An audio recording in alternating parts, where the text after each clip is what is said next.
Goes back to an all-four stance and a right hand. You call him a sniper, it's like a Barrett 50 count. liên tục là những cú đấm trúng đích của AJ, giật qua với cú đấm left hook, đối thủ có rồi ba đấm. Isang future world champion ng Pinas ang kasalukuyang gumagawa ng ingay sa mundo ng boxing. Isang undefeated fighter na may kartadang 9 wins, walang talo at 5 knockouts at kasalukuyang rank number 2 sa WBA sa junior flyweight division. Ito ay ang WBA Asia Flyweight Champion, ang 19 anyos na Pinoy na kilala sa palayaw na The Sniper. Siya ay si Arvin Jan Pasiones, tubong Cebu, ngunit ngayon ay nakabase na sa Ho Chi Minh City sa Vietnam, kung saan doon na siya nagtraining at naninirahan. Ngayon lang 2024, sa ikatlong depensa ni Pasiones sa WBA title, nakatapat nito ang pambato ng Thailand na si Wanchai Nyanghansa na may 18 wins at 12 knockouts sa kanyang kartada. Halika mga boxing fans, panoorin natin kung paano pinabagsak ni Pasiones ng 3 beses round 1 itong Thai boxer. Bago ang mainit na bakbakan, huwag niyong kalimutang suportahan ang ating munting channel. Pasiones from the Philippines with a perfect break. Sa pagbungad ng unang round mga tol, si Pasiones ang naka-white violet ranks habang blue-white naman ang suot ng Thai boxer.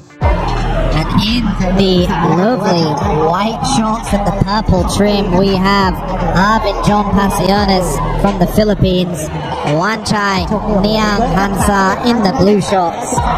We will see Wanchai blocks this.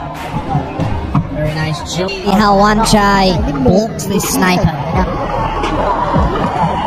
Very nice jumping lead.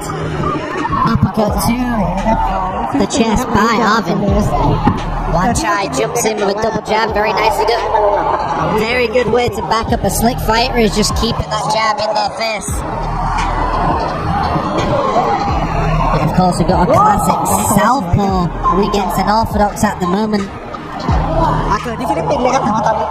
You'll notice the best thing to do against a southpaw or an orthodox is get your lead leg on the outside of their lead leg. The both fighters now switch stances. Arvin Jan Pasiones goes back to an orthodox stance and in right hand, the sniper by Nick. Mula sa atake ni Nyanghansa, isang solidong counter na kanan ni Pasiones ang tumama, bagsak ang Thai boxer, ngunit tumayo pa ito at lumaban. By Nim, sniper by Ninja, he lands beautifully timed Through the middle. A beautifully timed shot. Is he gonna try and end it in the first round? And a right hand downstairs knocks his opponent back. Arvin doing a very good job of trying to finish this early on. It looks like he wants to go home early. Wanchai and Arvin. Mula sa kombinasyon ni Pasiones, isang solidong kaliwa naman ang tumama, bagsak ulit ang Thai challenger, pero nalampasan pa nito ang bilang ng referee. and I think Wanchai doesn't realize what's put him down. He looks stunned.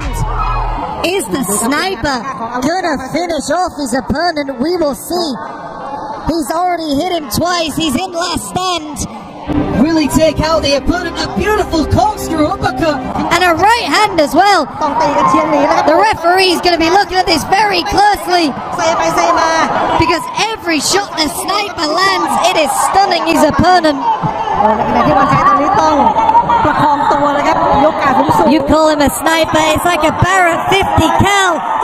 Mula sa isang kaliwa ni Pasiones sa tagiliran ng Thai boxer, masama ang pagbagsak nito at namilipit ito sa sobrang sakit at dito na natapos ang laban. Every shot has put him down.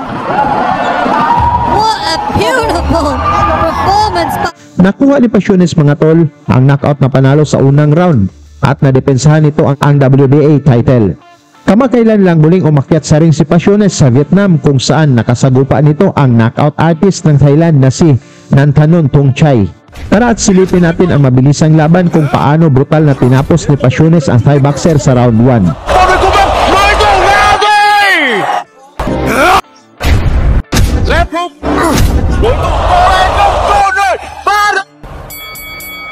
Sa Sa pagbungad ng unang round, mga tol, sinalubong na ni Pasiones ng mga malalakas na suntok itong Thai boxer. Chuyên nghiệp, boxing chuyên nghiệp mới thua 2 và hòa 2. Trong khi đó thì với AJ là thành tích bất bại ở đấu trường chuyên nghiệp, 8 chiến thắng và 5 chiến thắng một knockout. Trận đấu hứa hẹn sẽ rất bùng nổ, trận đấu 8 hiệp. Ở hạng 110.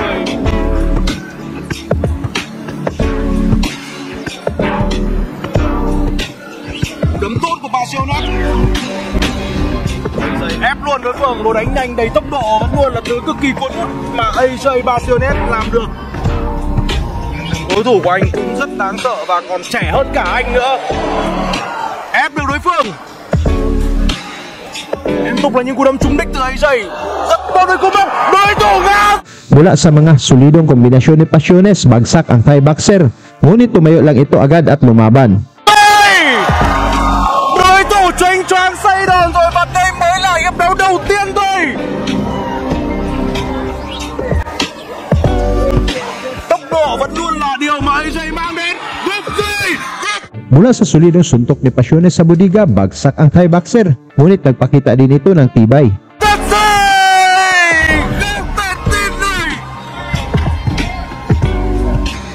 Đây là hiệp 1 và mới chỉ là 2 phút 15 giây.